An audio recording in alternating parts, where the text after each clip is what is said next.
A bomb went off in the city. It happened Monday. Today is Thursday. My dad was there.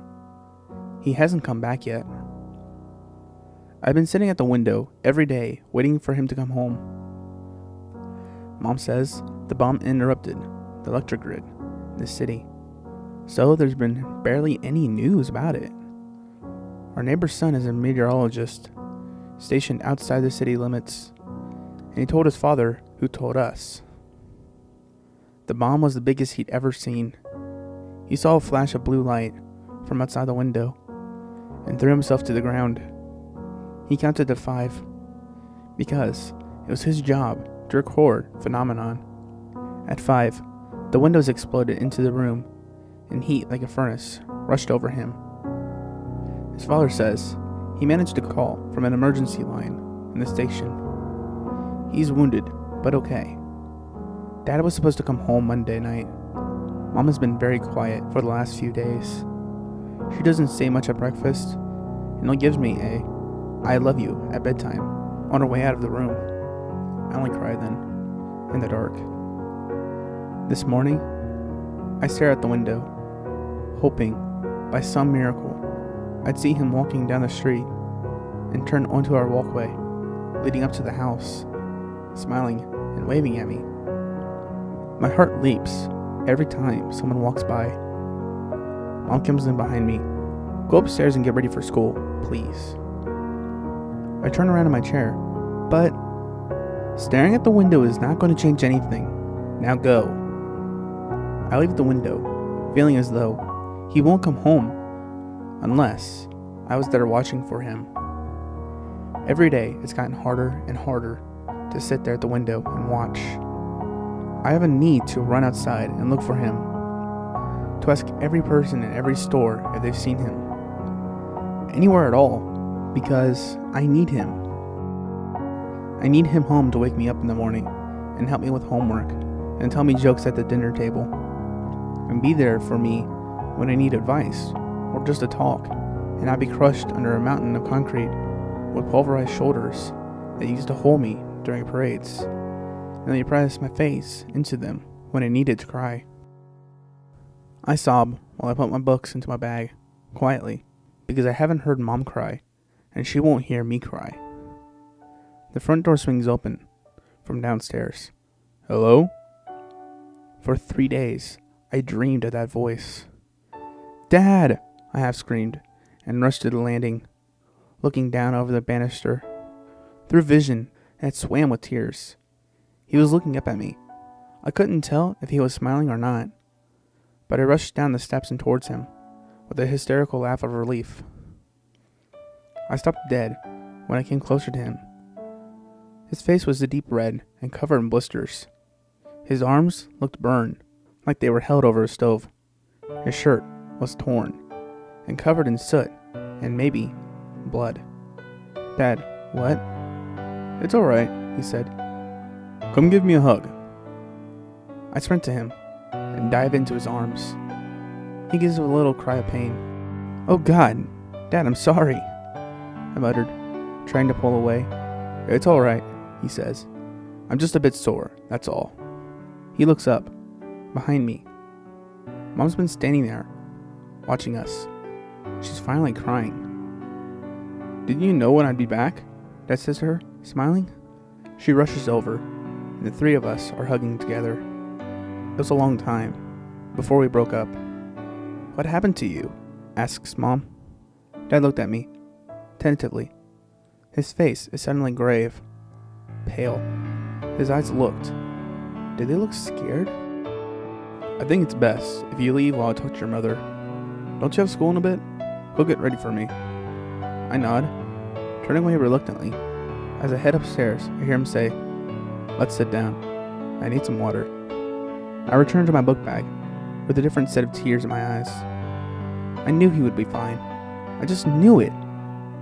Why would I ever think my dad could get hurt? He had to come home, and he did. That's all there was to it. I heard a gasping moan from downstairs. I turned towards the door and stop when I remember that he told me to leave them alone. Another moan floats through the door. My curiosity gets the best of me. I creep around the door frame and down the hall to the landing, leaning against the wall with my ear between the banisters. They couldn't see me around the corner, but the words were clear as day.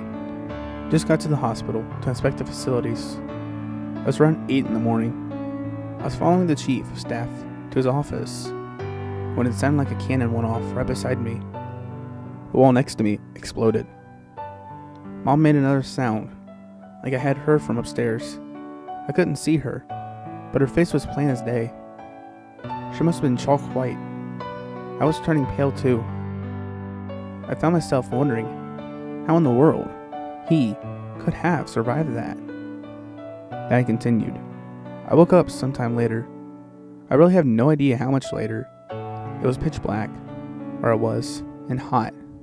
Deathly hot. I put my hands out and felt metal as hot as a grill. 3 rolls of metal and 1 of rock.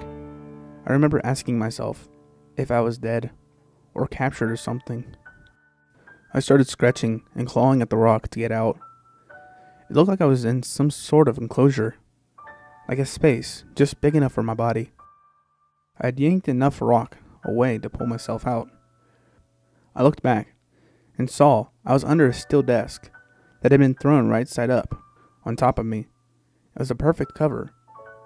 My skin horribly sunburned and the air was so hot it was like sitting in a sauna. I looked around and saw I was standing on what was left of the 2nd floor as it came down on top of us, and I was alone. The hospital had fallen away, so I could see the sky, though it was so dark. It looked like a storm had come in seconds. Rain was coming down, but it wasn't rain. It was black and tarry. I climbed over walls of the hospital.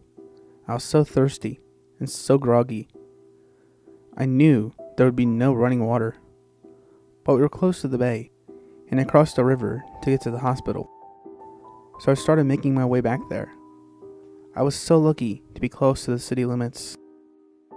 I doubt anyone in downtown survived the collapse of those huge buildings, but almost every building here was destroyed, and the ones that weren't were burning. At first, I didn't see a single person. Then, I came across a mother and her baby under an awning of concrete. It was hellish. The woman, her skin was peeling off in sheets. Her eyes were a bright gold white. They must have been bleached from looking at the explosion. Her baby was charred black. It looked rubbery in her arms. She was staring straight ahead. The skin hanging off her arms was translucent, like the wings of a fly. The shock on her face made me nauseous. I called out to her, but she didn't hear me. I doubted that she would. She was probably deaf from being outside for the blast. I closed my eyes. What he was saying scared me. I didn't want to be here, but I was frozen against the wall, helpless to hear. As I got closer to the riverside, I saw more and more people, some on their feet, some laying like rag dolls, some whose body parts were just barely sticking out of the rubble. The people on the ground were so burned they were swelling up. They looked like black rubber dolls. When I got to the river, He stopped, choking on his words. Mom was dead silent now. I could imagine her dread is keeping her from even moaning. My heart is hammering now. As I listen, I see with clarity the ghastly sights my father has seen. The images burned into my mind's eyes. I saw hundreds, literally hundreds of corpses covering the banks of the river, piled on top of one another. Trying to get a last drink, there were corpses floating down the river too. I saw a woman pass who looked like she was wearing a long white cloth belt that was billowing out behind her. I got closer and realized it was her intestines, whitened by the water. On the other side of the river, there were these large mounds piled up against the ruined walls, facing the explosion, and people were standing around them, pulling them apart, They were looking for their loved ones inside mountains of human beings. I saw children there, on their knees, screaming into their mounds, "Daddy, are you in there? Mommy, please come out." I stood there, behind the bodies, bordering the river like black and red sandbags, watching people float by, watching people dig into mountains of humans, watching people collapse where they stood, watching people with burst out organs try and fit them back in, watching a man with eyes burned out of his head as he asked, "Is anyone there? Please, kill me."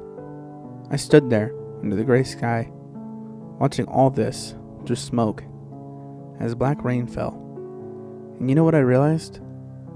I realized that in all my thoughts, all my dreams of what hell might look like, I could never have imagined anything like this. I guess I didn't need to, though. Hell came to me. Hell came to Earth. I stood for a long time after that. My back was still against the wall.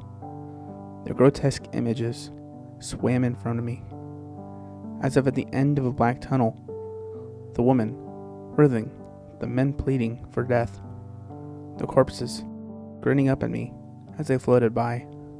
My shirt peeled off the wall as I ran to the bathroom. I bolted to the toilet and promptly vomited into the basin. My eyes felt like they would burst under the pressure of my undigested breakfast. The monsters I picture when I swing my closet door open or look under my bed from on top, expecting to see a set of dripping white teeth over two glaring red eyes. Those monsters are nothing now. Nothing compared to these horrors. These people, they're real, and the ones who caused them this. There couldn't be anything more evil in the world. I kneeled, dazed, over the bowl for minutes. I came out of it only when Mom knocked on the door and told me in a quiet voice that I'd be late for school if I didn't hurry. 35 minutes later, I was sitting in class before the teacher came in.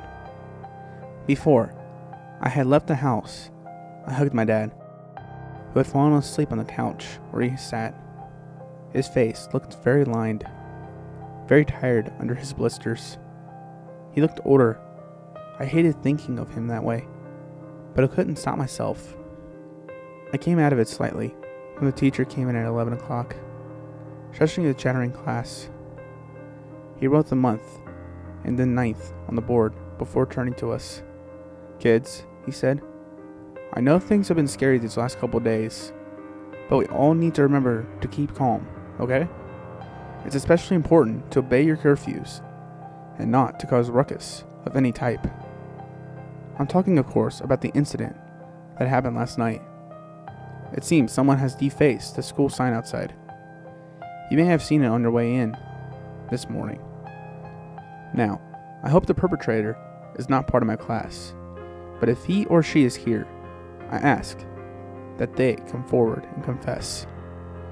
It doesn't have to be now, but it has to be today. I had seen the sign. The janitor was out there as we came in, scrubbing at the sign. It was faint, but we could still see the word "sucks" underneath Nagasaki Elementary School. Outside the windows, a blue light explodes across the sky.